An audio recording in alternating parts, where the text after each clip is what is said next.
بسم اللہ الرحمن الرحیم۔ درس نمبر 29 جس کا موضوع ہے مہدویت، بشریت کا عالمی اور آخری نظام، اور اس عالمی اور آخری نظام کے لیے ہماری ذمہ داری کیا ہونی چاہیے۔ تو جیسا کہ سابقہ درس میں بھی یہ عرض کیا تھا کہ مہدویت صرف ایک عقیدہ نہیں ہے، بلکہ مہدویت در حقیقت بشریت کا ایک عالمی اور آخری نظام ہے۔ اور ہم جب مہدویت کی بات کرتے ہیں تو پھر ہم صرف ایک شخصیت کے ظہور کا انتظار نہیں کرتے، بلکہ اس شخصیت کے ساتھ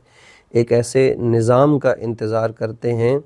کہ جس میں عدل و انصاف اپنی کامل ترین صورت کے اندر ظاہر ہوگا، جس میں اس زمین کے وارث اور اس زمین کی قیادت اور لیڈرشپ صالحین کے ہاتھ میں ہوگی، اور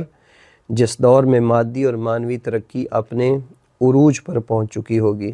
جیسا کہ سابقہ درس میں بھی عرض کیا کہ قرآن مجید کا یہ وعدہ ہے وَنُرِيدُ أَن نَّمُنَّ عَلَى الَّذِينَ اسْتُضْعِفُوا فِي الْأَرْضِ وَنَجْعَلَهُمْ أَئِمَّةً وَنَجْعَلَهُمُ الْوَارِثِينَ۔ سورہ قصص کی آیت نمبر 5 میں اسی کی طرف اشارہ ہے۔ اس سے جو پہلی آیت ہے، آیت نمبر 4، اس کے اندر بھی جو دنیا کے اندر جو فرعونی نظام ہے اس کی ساخت اور اس کی بنیادوں کی بات کی گئی ہے کہ ان فرعون علا فی الارض، کہ اس نے سرکشی سے اپنا سر اٹھایا ہوا تھا، اور اس نے مختلف گروہوں کو، اور بلکہ اس نے پورے سماج کو اور سوسائٹی کو مختلف گروہوں میں تقسیم کیا ہوا تھا۔ کچھ طبقات کو اس نے مستضعف قرار دیا ہوا تھا، پھر اسی طرح یذبح ابناءہم، اور ان میں سے ان کے جوان بیٹوں کو قتل کرتا تھا، اور اسی طرح ان کی عورتوں کو چھوڑ دیتا تھا۔ تو یہ سارا فرعونی سٹرکچر اور نظام بیان کرنے کے بعد جب بشریت دیکھتی ہے کہ ہمارے سامنے تو ظلم و ستم ہی ہمیں نظر آیا، ہمیں تو کٹے ہوئے لاشیں نظر آئے، ہمیں تو دہشت گردی نظر آئی، ہمیں تو بھوک اور افلاس ہی نظر آئی، تو پھر اس ساری صورتحال کے بعد جو فرعونی نظام کا یہ نتیجہ ہے دنیا کے اندر ناامنی، ناانصافی اور قتل و غارت، دہشت گردی اور کمزور امتوں پر اور قوموں پر تسلط حاصل کرنا، اجارہ داری اور استحصال، معاشی بدحالیاں، یہ ساری چیزیں فرعونی نظام کا نتیجہ ہے۔ تو پھر قرآن مجید بشریت کو ایک نوید سناتا ہے کہ یہ سلسلہ ہمیشہ نہیں رہے گا، یہ طاغوتی نظام، یہ فرعونی نظام جس کے اندر قتل و غارت ہے، جس کے اندر استحصال ہے، جس کے اندر دوسروں کو کمزور بنانے کی پلاننگ ہے، جس کے اندر سماجی انجینئرنگ کے ذریعے سے معاشروں کو مختلف ٹکڑوں میں بانٹنا ہے، یہ ہمیشہ نہیں رہے گا، اس نے ختم ہونا ہے۔ اور اس نے ختم ہونا ہے تو پھر اللہ تعالیٰ نے یہ ارادہ کر رکھا ہے کہ وہ مستضعفین کے جن کو کمزور بنا دیا گیا، وہ بنے نہیں، ان کو بنا دیا گیا، اور وہ ہمیشہ تیاری میں تھے، اور انہی طبقات کو ہمیشہ کمزور بنایا جاتا ہے کہ جو فرعونی نظام کے سامنے کھڑے ہوتے ہیں۔ تو اس ساری صورتحال کے بعد یہ وعدہ دیا گیا ہے کہ انشاءاللہ العزیز زمین کے وارث صالح بندے ہوں گے، اور یہ دنیا عدل و انصاف سے بھرے گی۔ جیسے یہ ظلم و جور سے بھری ہوئی ہے، ایسے ہی یہ عدل و انصاف سے بھی بھرے گی۔ یملأ اللہ الارض قسطا وعدلا کما ملئت ظلما وجورا۔ بس وہی مہدوی نظام ہے جو صالحین کا عالمی نظام ہوگا، اور یہ نظام صرف روحانیت کا نظام نہیں ہوگا، بلکہ علم، معیشت، عدالت، اخلاق، سیاست، سب اپنے کمال اور عروج پر ہوں گے، یعنی مادی اور معنوی ترقی کا عروج ہوگا۔ کیونکہ روایات کے اندر ہے کہ جب امام زمان اجل اللہ فرجہ شریف تشریف لائیں گے تو ان کے دور میں علم اپنی پوری وسعت تک پہنچے گا۔ اگر آج تک امام صادق کے بقول کہ پوری علم و دانش کے 2 ابواب بشریت کے سامنے کھلے ہیں، 25 دیگر ابواب، مزید 25 ابواب بھی امام زمان کے ظہور کے وقت جب آشکار ہوں گے تو یہ دنیا ترقی اور پیش رفت کے عروج پر چلی جائے گی۔ لیکن سوال یہ ہے کہ کیا ہم اس عالمی مہدوی نظام کے لیے تیار ہیں؟ مہدویت کو نظام سمجھنا اس کی تیاری کے لیے پہلی چیز ہے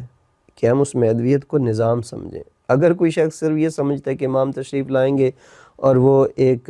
مسجد کے امام جماعت بن جائیں گے تو پھر اس کی ساری تیاری در حقیقت امام کے پیچھے نماز پڑھنے کے لیے ہوگی۔ لیکن اگر وہ امام کے بارے میں یہ تصور رکھتا ہے مہدویت پورا ایک عالمی نظام ہے، پوری ایک عالمی نظام حاکمیت ہے، تو پھر وہ اپنے اس امام کے لیے ایک عالمی نظام حاکمیت کے نفاذ کی تیاری کے لیے کوشاں ہوگا۔ بس غیبت کے دور میں اس تیاری کا عملی جو فریم ورک ہے وہ نظام ولایت فقیہ ہے، اور یہ نظام ولایت فقیہ یعنی ایک فقیہ کی حاکمیت امام سے پہلے، یہ مہدویت کا متبادل نہیں ہے۔ بلکہ اس عالمی نظام کی ایک تمہید ہے۔ یہ غیبت کے زمانے میں ولائی نظم کی ایک مشق اور تربیت ہے، اور ولی فقی کا ساتھ دینا در حقیقت امام کے مقصد کا ساتھ دینا ہے۔ یہ دیکھتے ہیں کہ تیاری کے وہ بنیادی مراحل کون سے ہیں۔ تو پہلا مرحلہ جیسا پہلے بھی عرض کیا کہ انفرادی سطح ہے، یعنی اپنی ذات کی اصلاح، اپنے نفس کی تربیت، تقوی، نظم و ضبط اور اطاعت کی مشق، یہ ایک مہدوی سپاہی کے لیے ایک ضروری چیز ہے۔ جیسا کہ عرض کیا تھا کہ کمزور ارادے والا شخص مہدوی لشکر کا سپاہی نہیں ہو سکتا، چونکہ وہ پہلے خود نظم میں ہوتا ہے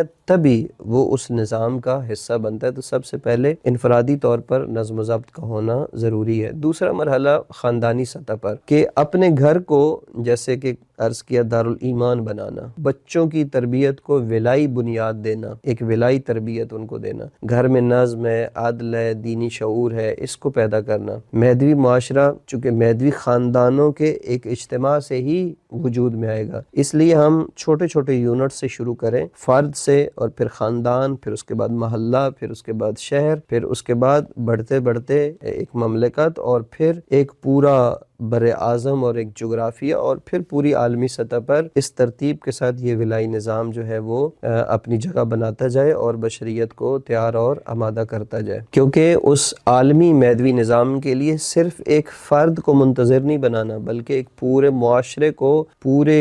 ایک تمدن کو ایک منتظر تمدن بنانا ہے، حکومتوں کو، معاشروں کو، اقوام کو